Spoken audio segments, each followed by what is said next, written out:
दोस्तों, एक बार छोटी सी बच्ची मिट्टी की गुल्लक लेकर दौड़ती हुई मेडिकल की दुकान पर गई। वो काफ़ी देर तक वहाँ पर खड़ी रही, लेकिन दुकानदार का ध्यान उसकी तरफ नहीं गया, क्योंकि और भी सारे लोग खड़े हुए थे। उसने दुकानदार को कई बार बुलाया, लेकिन वहाँ पर इतनी भीड़ थी कि दुकानदार का ध्यान उसकी तरफ गया ही नहीं। और फिर उस बच्ची को थोड़ा सा गुस्सा आया, तो उसने अपनी मिट्टी की गुल्लक लेकर के वहीं काउंटर पर जोर से रख दिया। जिसके बाद में जो दुकानदार था और जितने भी लोग खड़े थे, वह सब उस बच्चे की तरफ देखने लगे। और फिर उस दुकानदार ने उस बच्चे से पूछा, बेटा आपको क्या चाहिए?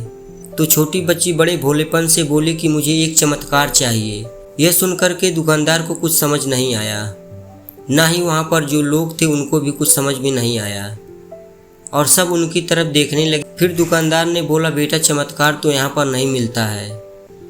तो बच्ची को लगा कि दुकानदार झूठ बोल रहा है।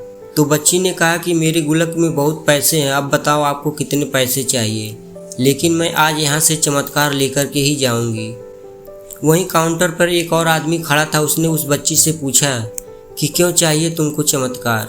तब उस बच्ची ने अपनी कहानी बताई कि अभी कुछ दिन पहले मेरे भाई के सर में बहुत तेज़ दर्द हुआ, तो मेरे मम्मी पापा उसको हॉस्पिटल ले गए। उसके बाद कई दिन तक मेरा भाई घर नहीं आए। तो मैंने इस बार अपने पापा से पूछा, लेकिन उन्होंने मुझे कुछ नहीं बताया। उन्होंने बार बार यही कहा कि वह आ जाएगा, कल आ जाएगा, परसों आ जाएगा, लेकिन वो आ ही नहीं रहा है। तो मैंने देखा कि मम्मी रो रही हैं।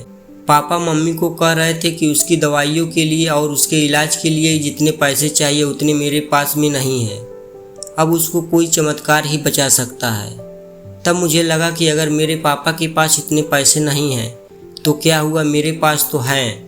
तो मैंने जितने भी पैसे रखे हैं वो सारी लेकर के मैं इस दवाई की दुकान पर आ गई। फिर उस आदमी ने उस बच्ची से पूछा, कितने पैसे हैं तुम्हारे पास? यह सुनते ही उस बच्ची ने अपनी गुल्लक उठाई, ज़मीन पर फेंकी और तोड़कर पैसे गिनने लगी। बाकी सब लोग खड़े होकर के उसको देख रहे थे।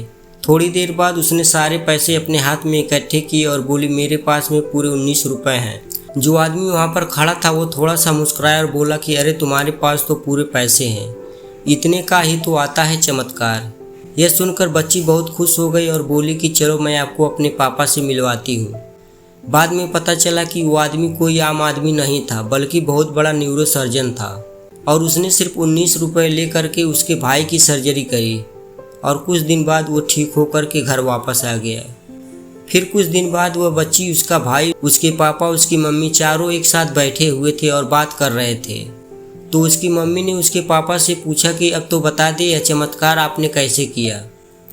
तो उन्होंने अपनी बेटी की तरफ देखा और बोला कि चमत्कार मैंने नहीं, इसने किया है। तो यहाँ पर एक बहुत बड़ी बात है जो उस छोटी सी बच्ची से सीख सकते हैं कि ज़िंदगी में कभी कभी ऐसा होता है कि हमको कोई रास्ता नज़र नहीं आ रहा होता है और हम लोग हिम्मत हार जाते हैं। तब हमारे अंदर एक बच्चा होता है जो कोशिश करने से कभी भी पीछे नहीं हटता है। वह हार मानने को तैयार नहीं होता है, क्योंकि उसको ना शब्द समझ नहीं आता है। वह बच्चा जिसके लिए कुछ भी नामुमकिन नहीं है, क्योंकि वह हर हाल में कोशिश करता ही रहता है।